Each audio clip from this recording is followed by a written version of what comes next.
ये भारत किसी के भरोसे नहीं रहेगा। यहाँ किस तरह का कार्यक्रम का आयोजन किया जा रहा है? आत्मनिर्भर भारत अभियान के निमित्त आज भारतीय जनता पार्टी महानगर के द्वारा प्रोफेशनल मीट, जिसमें हमारे चिकित्सक, शिक्षक, अधिवक्ता, व्यापारी बंधु, आज उनकी एक सम्मेलन यहाँ गैलेक्सी भवन के सभागार में रखा गया है, जिसमें बड़ी संख्या में गोरखपुर महानगर के प्रबुद्ध वर्ग जो प्रोफेशनल मीट में हम सभी ने जिनको आमंत्रित किया वो आए हैं और आत्मनिर्भर भारत अभियान के एक गहन चर्चा का कार्यक्रम चल रहा है कि कैसे देश के यशस्वी प्रधानमंत्री नरेंद्र मोदी जी का जो आह्वान है कि हमारा देश आत्मनिर्भर हो, हमारा देश आत्मनिर्भर होगा तभी विकसित राष्ट्र बनेगा, उसी के प्रति आज यहाँ पर चर्चा हो रही है कि हम अपने लोकल चीज़ों के प्रति किस प्रकार से वोकल हों, लोकल की बिक्री, खरीद बिक्री को हम बढ़ावें, अपने समाज जीवन में लोकल उत्पादों का इस्तेमाल हम करें, इसको लेकर एक परिचर्चा का आयोजन किया गया। कौन कौन से मुख्य बिंदु हैं जिस पे आप लोग चर्चा करेंगे सर?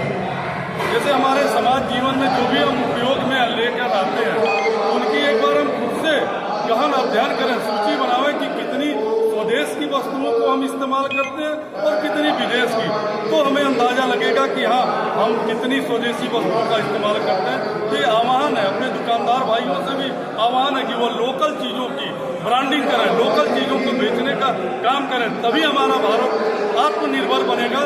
जैसा कि देश के यशस्वी प्रधानमंत्री नरेंद्र मोदी जी का नारा है 2047 में भारत विकसित राष्ट्र बने, वो विकसित राष्ट्र तभी बनेगा जब हमारा देश आत्मनिर्भर बनेगा, तभी हम विकसित राष्ट्र बनेंगे। किस तरह का कार्यक्रम है?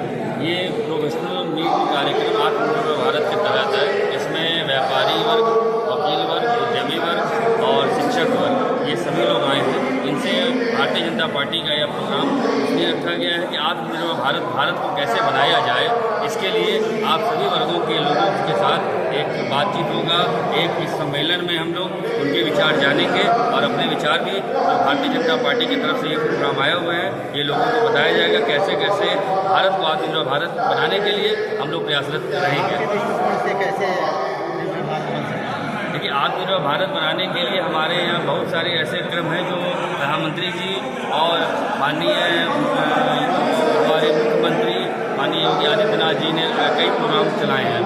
इन सबों के मार्फत जो आत्मनिर्भर भारत बनाने के लिए जो हमारे लोकल चीज़ें हैं, लोकल फॉर लोकल, इसके लिए सरकार आगे बढ़ रही है। ऑस्ट्रेलियन इकॉनमी हम लोगों को बनाना है भारत को, उसके लिए बिना देश को आत्मनिर्भर भारत बनाए हुए और सारा सामान जो हम विदेशों से ले रहे हैं उसे अपने देश में बनाना पड़ेगा। उसके लिए धीरे धीरे छोटा छोटा प्रयास हम सब नागरिक भारत में मिलकर ही कर पाएंगे, तभी भारत सफल होगा। वार्षिक व्यापार प्रकोष्ठ महानगर संयोजक Bharatiya Janata party.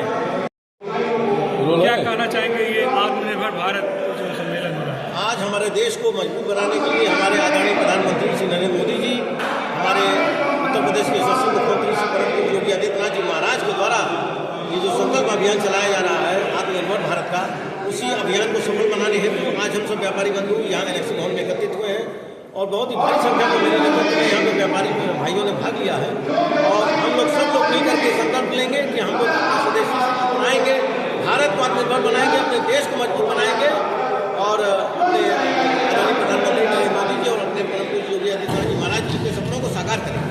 GST slab में कमी आई है तो उससे क्या फायदा मिला व्यापारी? देखिए, जीएसटी का स्लैब जो डाउन हुआ है उससे व्यापारियों को बहुत ही लाभ हुआ है। इसका एक फल है कि आज भारी संख्या में व्यापारी उपस्थित होकर के अपने उस हर्ष को प्रकट कर रहे हैं कि हम लोग सरकार के इस फैसले से बहुत ही लाभान्वित हुए, इसलिए सारे व्यापारीगण एकत्रित होकर के यहाँ उपस्थित हुए।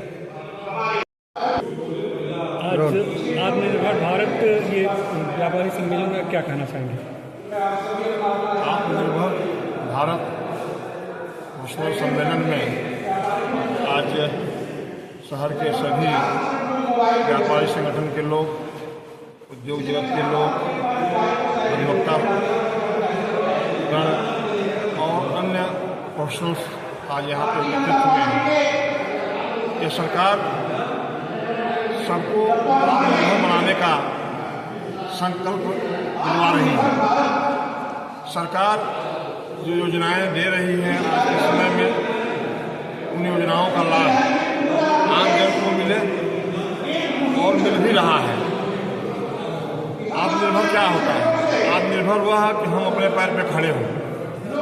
जब हर वर्ग, खास करके व्यापारी वर्ग जब अपने पैर पे खड़ा होगा, क्योंकि व्यापारी वर्ग जो होता है वो सरकार की नींव और रीढ़ दोनों कही जाती है, क्योंकि सर्वाधिक टैक्स और आत्मनिर्भर बनने के लिए जो भारत अग्रसर हो रहा है उसमें व्यापारी समाज का बहुत बड़ा रोल होता है।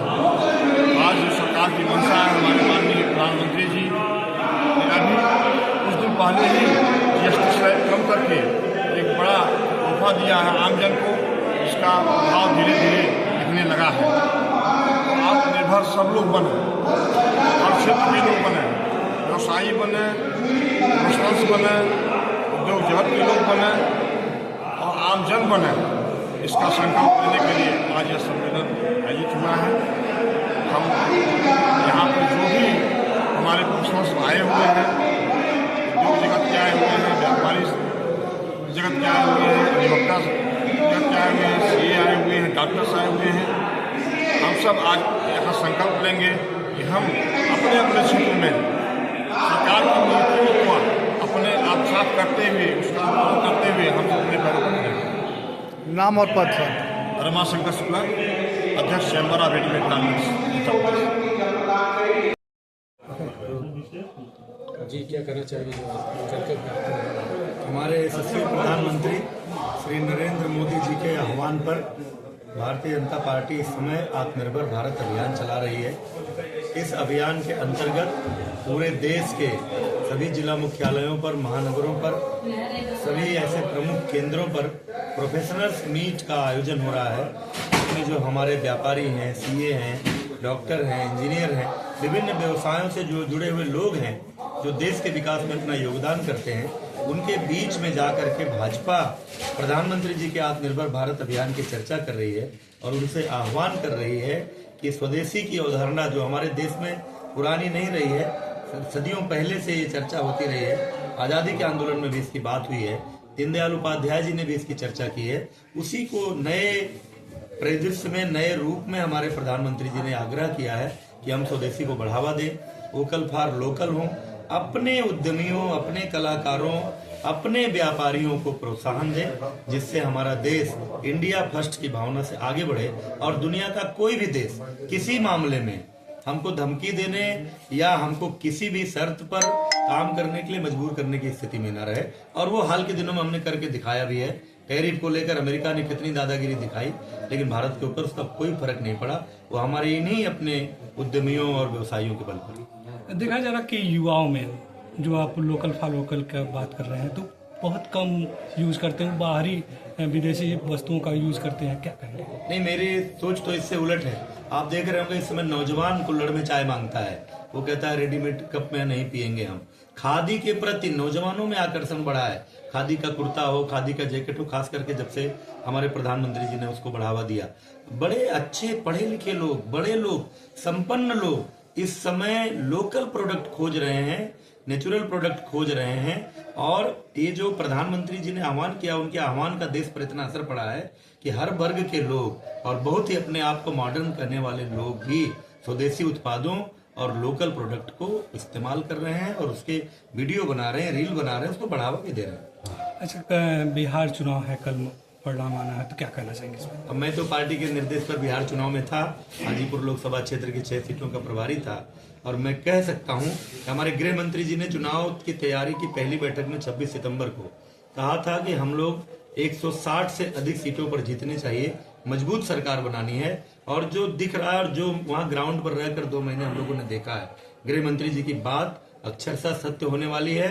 160 सीटों के आसपास या उससे भी ऊपर जाकर वहाँ एनडीए सरकार बनेगी। जैसा कि देखा जा रहा कि कितना बहुत सारे मतदान पड़े हैं, भारी मतदान हुआ, तो उस पर विपक्ष का रहा कि वो हमारे पक्ष में ही। असल में राहुल जी के साथ ही साथ पूरा विपक्ष पप्पू हो गया है। योगी जी गए थे बिहार एक सभा में, तो उन्होंने कहा यहाँ पप्पू अप्पू गप्पू का यहाँ लाइन लग गई है। हुआ क्या है, पहले 1000 वोट वोटर लिस्ट में होते थे, तो उसमें 100 मृतक होते थे, 100 बोगस होते थे।